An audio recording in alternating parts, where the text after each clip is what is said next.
America നാവിക ഉപരോധം പ്രഖ്യാപിച്ച ഹോർമുസിൽ സംഘർഷം രൂക്ഷം. ഹോർമുസ് വഴിയുള്ള കപ്പൽ ഗതാഗതം പൂർണ്ണമായി തടസ്സപ്പെട്ടുവെന്ന് പ്രമുഖ ഷിപ്പിംഗ് കമ്പനികൾ പറയുന്നു.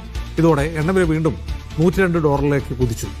ആഗോള വിപണിയിൽ വില ബാരലിന് $104 കടന്നിട്ടുണ്ട്. ഇറാൻ തുറമുഖത്തേക്കും തിരികെയുമുള്ള മുഴുവൻ സമുദ്ര ഗതാഗതവും ഇന്ന് രാത്രിയോടെ തടയുമെന്ന് യുഎസ് സൈന്യത്തിന്റെ മുന്നറിയിപ്പുണ്ട്. സൈനിക കപ്പലുകൾ ഹോർമുസിലേക്ക് വന്നാൽ വെടിനിർത്തൽ ലംഘിച്ച് ആക്രമിക്കുമെന്ന് IRGC പറഞ്ഞു. വെനസ്വേലയ്ക്ക് സംഭവിച്ചു തന്നെയാകും ഇറാനിൽ സംഭവിക്കുകയെന്നാണ് ട്രംപിന്റെ ഭീഷണി. ഇറാൻ വെനസ്വേല അല്ലെന്ന് ഇറാൻ മറുപടി നൽകി.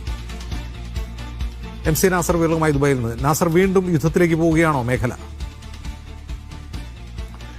അജിംസ്, സംഘർഷം വലിയ തോതിൽ തന്നെ കനക്കുന്നുണ്ട്. കാരണം ഇന്ന് രാത്രി ഇന്ത്യൻ സമയം 7:30 മണിയോടുകൂടിയാണ് ഈ ഹോർമസിലുള്ള ഇറാന്റെ തുറമുഖത്തിലേക്കുള്ള പോക്കുവരവുകൾ പൂർണ്ണമായിട്ടും തടയുമെന്ന് അമേരിക്കൻ സൈന്യം മുന്നറിയിപ്പ് നൽകിയിരിക്കുന്നത്. അതുകൂടി വരുന്നതോടുകൂടി വലിയ ശക്തമായിട്ടുള്ള ഒരു ഏറ്റുമുട്ടലിന്റെ സാഹചര്യം മേഖലയിൽ ഒരുങ്ങും. കാരണം ഏതെങ്കിലും അർത്ഥത്തിലുള്ള ഒരു സൈനിക കപ്പലുകൾ ഹോർമസിലേക്ക് വരുന്നത് എല്ലാ അർത്ഥത്തിലും തടയുമെന്ന് IRGC ഇന്നലെ തന്നെ മുന്നറിയിപ്പ് നൽകിയിരുന്നു. അപ്പോൾ സ്വാഭാവികമായിട്ടും വലിയൊരു ഏറ്റുമുട്ടലിന്റെ സാഹചര്യമാണ് ഹോർമസിൽ നിലനിൽക്കാൻ പോകുന്നത്. കാരണം കഴിഞ്ഞ ദിവസങ്ങളിലൊക്കെ അനുമതിയോടുകൂടി ചില കപ്പലുകൾക്കെങ്കിലും ഇന്ത്യ ഉൾപ്പെടെയുള്ള രാജ്യങ്ങളിലേക്കൊക്കെയും ഇന്ധനം കൊണ്ടുവരാൻ സാധിച്ചിരുന്നു. ആ സാധ്യത കൂടിയാണ് ഇപ്പോൾ പൂർണ്ണമായിട്ടും അടയുന്നത്. അത് സ്വാഭാവികമായിട്ടും ആഗോള എണ്ണ വിപണിയിൽ, ഊർജ്ജ വിപണിയിൽ വലിയ തോതിലുള്ള പ്രത്യാഘാതങ്ങൾ സൃഷ്ടിക്കും.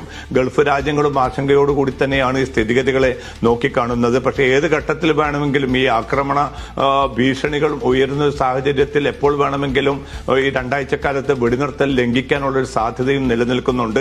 ഹോർമുസിന്റെ ഭാഗത്ത് ചിലപ്പോൾ പരിമിതമായ തോതിലുള്ള ആക്രമണം വേണ്ടിവരുമെന്ന ഒരു സൂചനയാണ് പെന്റഗൺ നേതൃത്വം നൽകുന്നത്. ഈ മാസം 22 വരെയാണ് ഇപ്പോൾ നേരത്തെ പ്രഖ്യാപിച്ച വെടിനിർത്തൽ നീണ്ടു നിൽക്കേണ്ടത്. അതിനു മുമ്പ് തന്നെ ആ വെടിനിർത്തൽ പരാജയപ്പെടുകയാണെങ്കിൽ തീർച്ചയായിട്ടും ഒരു തുറന്ന ഏറ്റുമുട്ടലിലേക്ക് പോകും. കരയുദ്ധത്തിനുള്ള ഒരുക്കങ്ങളും അമേരിക്ക ആരംഭിച്ചതായിട്ടുള്ള റിപ്പോർട്ടുകൾ പുറത്തുവരുന്നുണ്ട്. അതോടൊപ്പം തന്നെ യുദ്ധത്തിൽ